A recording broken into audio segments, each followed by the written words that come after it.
Kenny here with Gardening Simplified. It's January 29th, and we're going to discuss what to plant, but we're going to be multi-sowing our tomato seeds and getting those started. But we're going to discuss a little bit of what you might consider to help you decide when it's time to plant.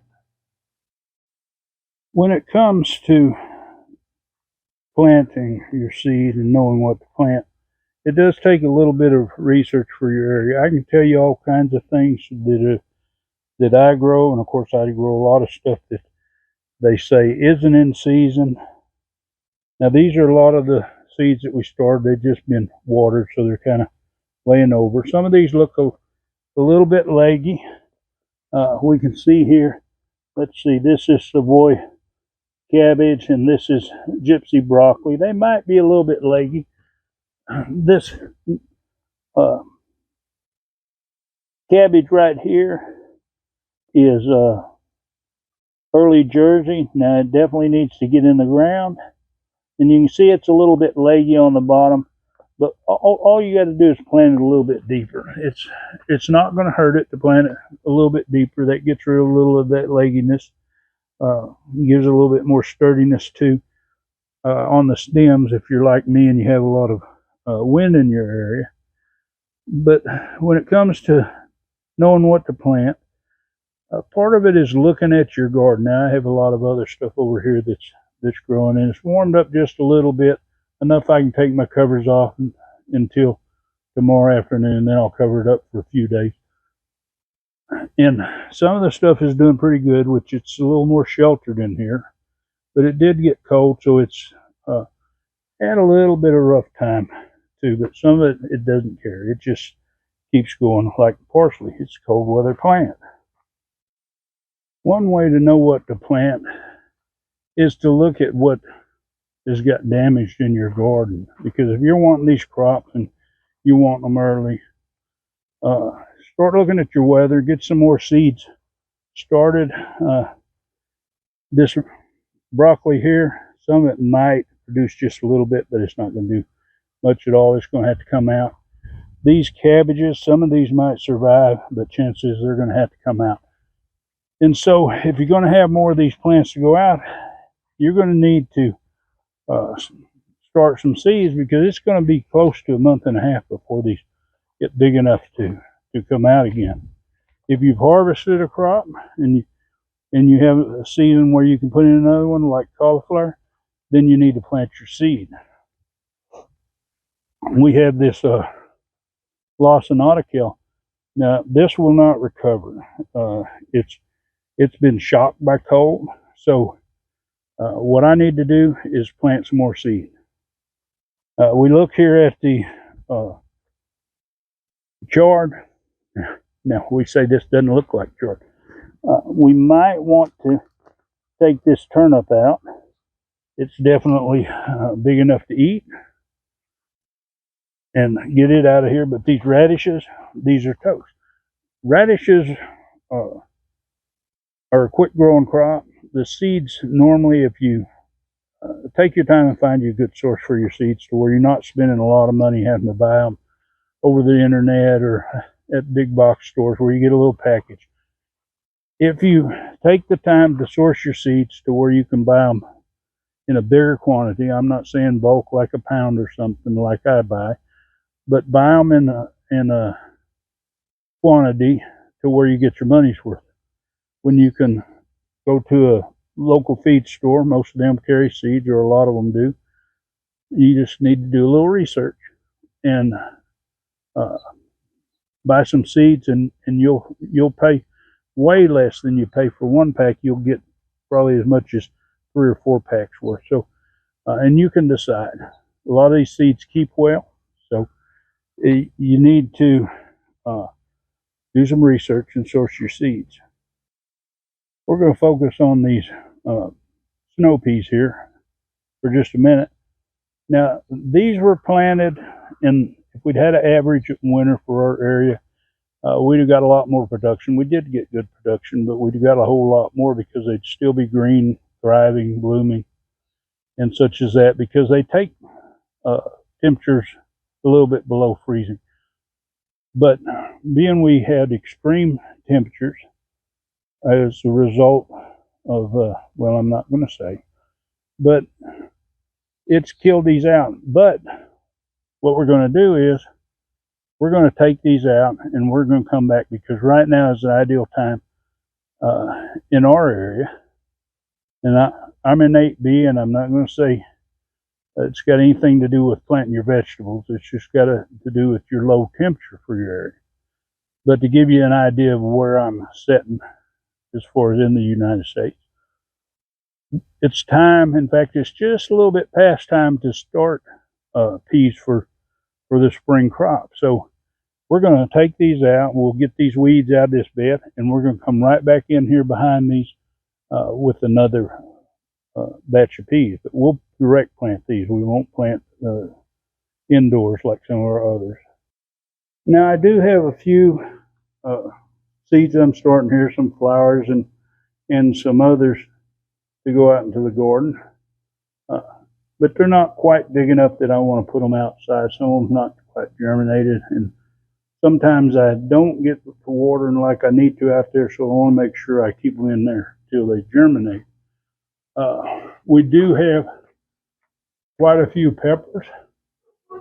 They're all doing good, and we have brought in or potted up some more today of our peppers that we've multi-sown, and then we pricked them out and put them in containers, and they're doing good. Today we'll plant this rose up. Now, this, a lot of you just think vegetables, but flowers are important. Now this one is starting to send roots out the bottom, and that's when I take it as a sign to put it in a larger pot. And we still have a bunch of seeds waiting to germinate. Now, this says that we planted this on January 23rd, but it was actually the 22nd. Like a lot of people that's retired, we lose track of the date and kind of got off one day. But we've sowed a few more seeds in this one than we did in our other red cabbage, and we've got real good germination. We'll just thin this out after it gets a little bigger. I'll move it out after I thin it out. But some of them still not come up. Celery is slow, cilantro is slow, so it'll be a little bit. What we're going to be sowing today is Roselle hibiscus. I've got a few packs here. I'll use up these ones and see if they do germinate. And then I got a couple of packs last year because I had germination problems. We'll see if these germinate. If they do, good. If they don't, we'll get rid of any that we don't have still. But we've got some seeds here that we need to plant in our cell trays, and we're gonna plant those in our bigger trays. We're gonna multi-sow these, but we've got some tomatillos, purple and green, and we've got the varieties of peppers that we decided most likely we would grow. Now this is quite a few different varieties. I was going to narrow it down, and I did narrow it down quite a bit, but right now is the time that I start my peppers. And a lot of people worry about, well, you keep them in the cell tray too long, they're going to get root bound, they're going to get leggy. Now they might get leggy because it's shooting for light and there's a whole bunch of them there, but that's not going to be a problem as far as planting them. There's a lot of ways to get around that as long as they're good, healthy plants. Now we're also, our plans today, we're going to plant some more chamomile, and we've got some borage seeds. We're going to plant some more borage. Now, flowers are important in your garden for the pollinators, but also a lot of these flowers have medicinal properties, so they're really important to harvest them just like you would a vegetable. And the more you learn, the better you'll be. But I've got some lavender. We're going to plant these. I have two kinds. We'll see what does the best. But this is going to be another one, and like I say, it's medicinal. But today we're going to be planting inside, and we're going to talk about multi-sowing again, and we'll go through how we do this and cell tray size, stuff like that. Okay, I said I was going to get these flowers planted, but I didn't do it. Now on my workbench here, I've got some more of the peppers that are coming up that we started. Now, as you know, some of these peppers we had a problem with germination. Now my hatch, it's been 21 days and we only had one pepper come up. So what we did was we planted some more, and we've got plenty coming up. All I want to plant is about a dozen of these peppers this year, and I sure have a lot of them to choose from. Now, our Ozark Giant, this is a new one we're trying. We have got our seeds for Emerald Giant, and I'm not sure that it's actually a different variety than this. They might give it a new name, but the Ozark Giants did germinate good, and we've got plenty of these because we only want about a dozen. And we had a problem with our habaneros germinating, so we started these over. This has been 10 days. Now, you see them all at one place in the tray here, and that's because I had 3 different types of seeds, and I was checking germination on these. And actually, these were my oldest seeds, some that I saved, and these were the only ones that germinated. When I started my other batch, I must have. Well, I say this is hatch. I'm getting this mixed up. This is a habanero, but anyway, on the hatch, I used the 3 different ones, and on this one, I just used 1 pack, and that's why it didn't have a good germination, even though I had plenty of seeds. But on the hatch, the newer seeds didn't germinate, and for whichever reason, but the older seeds did. And we do have plenty of peppers here because all we need, like I say, is a dozen, so they've got real good germination. Now I'm going to pot these up, but I'm not going to show that video because we've done a pepper potting up. Now I will show once we get our tomatoes planted, and we'll go through this multi-sowing process with our tomatoes here, and later on we'll talk about in a garden update here not too soon. We'll talk about how everything's doing, and as far as, because there's been a lot of changes in the garden here recently, we've really been doing a lot of work, and that's why we're kind of running behind on our videos. But anyway, I'm going to get set up here to multi-sow these tomatoes. I had said earlier peppers, and that's the way my mind works. So if yours don't work that way, you'll have to translate when you hear that. But anyway, I'm going to get my pots set up so we can go ahead and get these things started. Okay, we're going to start out with the cherry tomato, and we're going to talk about these a little bit too. For those of you that's new, hopefully that wasn't too loud getting close to that mic. But now I get my seeds, I put them into packages. Now I have a couple that I bought. These were probably bought at the end of last season. I don't know, they could be older. These were for 2022. Now, if you notice these seeds, that they look like that, they're white like that, because that tomato seeds don't look like that. These are actually pelletized seeds, pelleted seeds, and it says so on the package. Now, they're supposed to germinate better. We'll see how that goes. But what the Super Sweet 100 is really a sweet tomato seed. It's makes good cherry tomato. It's not a real big one, but it is a real sweet one if you like sweet cherry tomatoes. It is a good producer, and it makes a real good addition to your garden for cherry tomatoes. Now, last year I grew a larger cherry tomato. It wasn't as sweet, but it was a good cherry. I hadn't really met a bad tomato, but it was a good one. Now we have a few more seeds, and we're going to go ahead and use all of these, even though we're probably not going to plant just about a dozen plants. These are older seeds. We want to make sure we get good germination, and we don't want to use them later. So we're going to make sure that they get in here, and we don't want to confuse them. If we lose one down here on our table, and I don't know if, no, that's not a cherry tomato seed. That's piece of perlite. But anyway, when we multi-sow, this is the easiest way to takes up less space. You can get all your plants. And if you're sowing seeds normally anyway, you're going to be putting more than one seed in a cell tray. So what you end up doing is you have a bunch of plants that you're going to be pulling out, that or you're going to be trying to separate. It's just easiest just to do it this way. And once we start potting these up, you'll see. But anyway, we're just going to sprinkle some of our mix on top of here.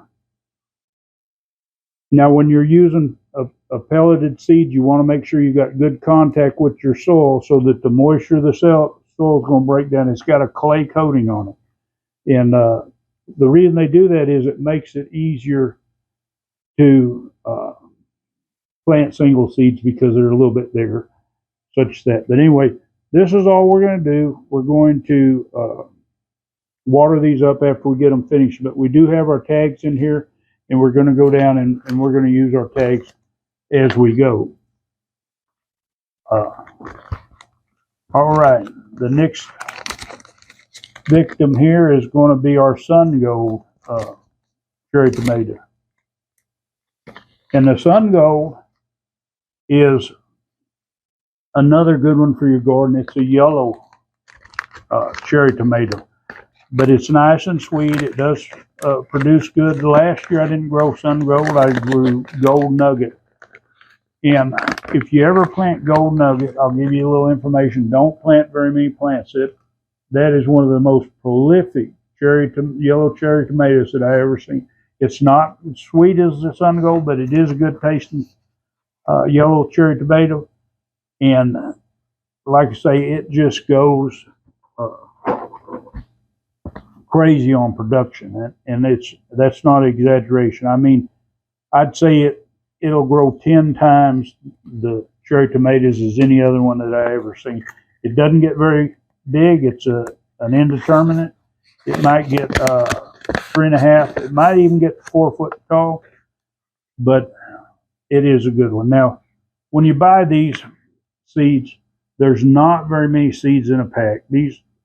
The Sun Gold is an expensive seed. Is for me. We're going to get them out here, but like I say, there are not very many seeds in this pack. There's a few more. It's supposed to be 10, and it looks like we're going to have to tear the pack open to get a couple that don't want to come out the bottom.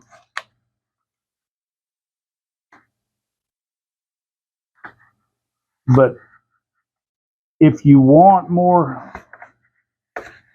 cherry tomatoes than that, then that many, and if we get a half a dozen of these, we'll be happy. But if you want more than that, you can take a sucker off of one of these. It won't take just a little bit to root, and you'll have another tomato in no time. So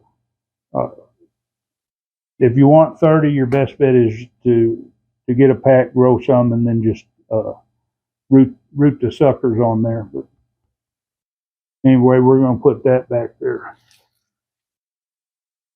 Now we're going to do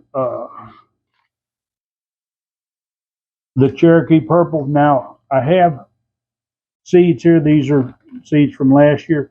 This is a pack of seeds that I got at a discounted price, and these are from 2021. Now, the seed shouldn't have a problem lasting that long by any means, but the problem with that is sometimes they don't keep the seeds right. Somebody will put them in a heated area, and it doesn't take long with the heat to cause a problem. Now, there's plenty of seeds in here. This is a heirloom variety, the Cherokee Purple. If you've never grown it, I'm just going to put these on the back side, so I know where these other ones are. I'm going to plant quite a few of them. I'll keep the rest. And if they don't germinate, I'll know to throw them out. Now, these other ones are seeds from last year, and these were some that I saved from my Cherokee purples, and we're going to put them up here, and there's quite a few of them that got in here. But we don't care. If they all come up, we're probably going to get 24 plants or more of these, and then we'll give some to some relatives. So we'll be sharing some of these seeds here. But the Cherokee purple is kind of a purplish colored. It might be a little green on the top, which that's normal when it ripens. It has a really rich flavor. It's a wonderful tomato to plant. Now, this one here, the Martian Giant, all I can tell you is what the seed pack says here, and it says that it's got impressive yields. It's a scarlet red beefsteak tomato with rich, perfect balance of sweet and acid. And that this is one of those two that was seeds from that I'd got at discount. They're older seeds, but I don't never pass up a deal with seeds, and you'll find that out. But what we're going to do is we're not going to grow a whole lot of these. We'll probably maybe half a dozen, but we're going to put a dozen or so seeds in here because we don't know what the germination rate is, and we're going to make sure that we get good germination off, or hopefully we'll get a good crop off of these. We'll just have to see. You'll know in a few days to a week whether that's going to be a good one or not. And we'll know later on whether the flavor is going to be good. Okay, this next one is a celebrity. Now, a celebrity, it's a hybrid. I don't grow very many hybrids. I try to grow open pollinators and such. Now, not to say you can't save the seeds from a celebrity, but you have to. And I've got quite a few different seeds here that I purchased over the time there. And I'm trying to think, these are the latest ones, and we're going to make sure that we plant the latest ones. We're not, we're not wanting to start over because we want to make sure we've got tomatoes ready to go in the ground when we want them into the ground. So, and we're probably going to grow, and these are pelleted seeds. Maybe I might plant some other. Now, the thing about pelleted seeds too, they take a little bit longer to germinate because they've got to break down that clay on there. So what you want to do is make sure they've got plenty of moisture. If they dry out and they start to germinate and they dry out, then you're going to lose them. We're going to go ahead and put a few of these others in here that we've got too to help this out. That's, oh, well, we can't peel it open when it's plastic, so, or tape closed. So we're just going to cut this across here. Well, we think we're going to get in here. We might not get in here. We'll just cut this off again. See how that works. Okay. There's supposed to be 50 seeds in here. Now, this will let you see the difference. That was 2 together, but this will let you see the difference between these pelleted seeds and the regular seeds.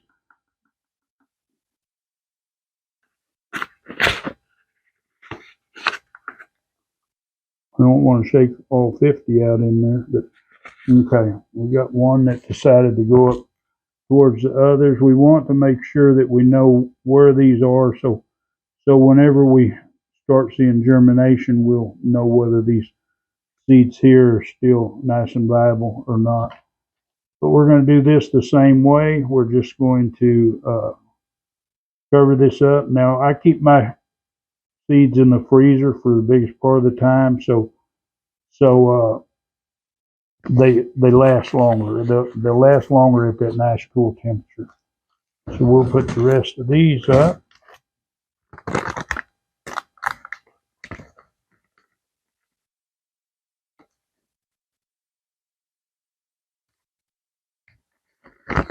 And I keep them in these little Mylar bags. You can buy them now. I don't seal them unless I've got a bulk pack and I'm planning not to use some for a long time. But they still end up getting in the freezer or something. All right, we've got that. Now we've got our Rutgers.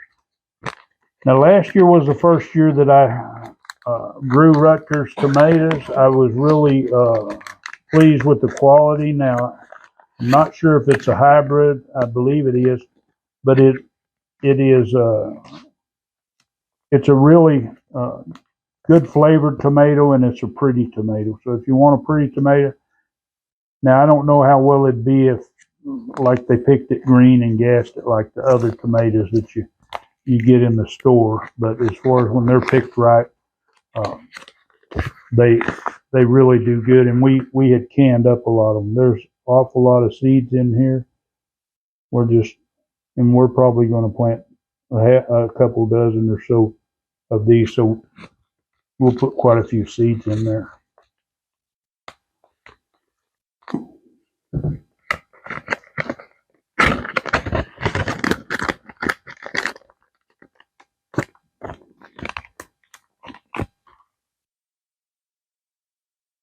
And the same process. Let's put a little bit of potting mix. Now, I don't use a seed starter. I mix my own. For those that already know, I sift wood chip compost, and I'll use a 1 part wood chip compost, 1 part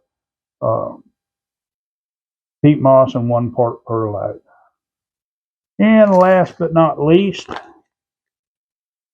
we're going to plant up this Wisconsin 55. And I have never grown this one again. I always encourage people to grow new things. And this is the same one. This is from, it's got a sell by 2021. And I can tell you what it says. Now, this is not a real big tomato. It's like 6 to 8 ounces. But if you know what a 6 to 8 ounce tomato looks like, that's a perfect slicing size, perfect for salads. But it's one of the, it says one of the last open pollination varieties released in the 50s, and it says juicy, firm, and ideal slicer, cooking, and salads. A flavorful, medium-sized variety. So this should make a good tomato. It might be something similar to the Rutgers. I don't know. It looks like it's free on the pack, but I'm sure they took the best and put it in there. But we're only going to grow about a half a dozen of these too. And being this is an open pollinator, if we like it and we get some germination off it, we'll go ahead and make arrangements to save seeds for it too, so we can keep this variety.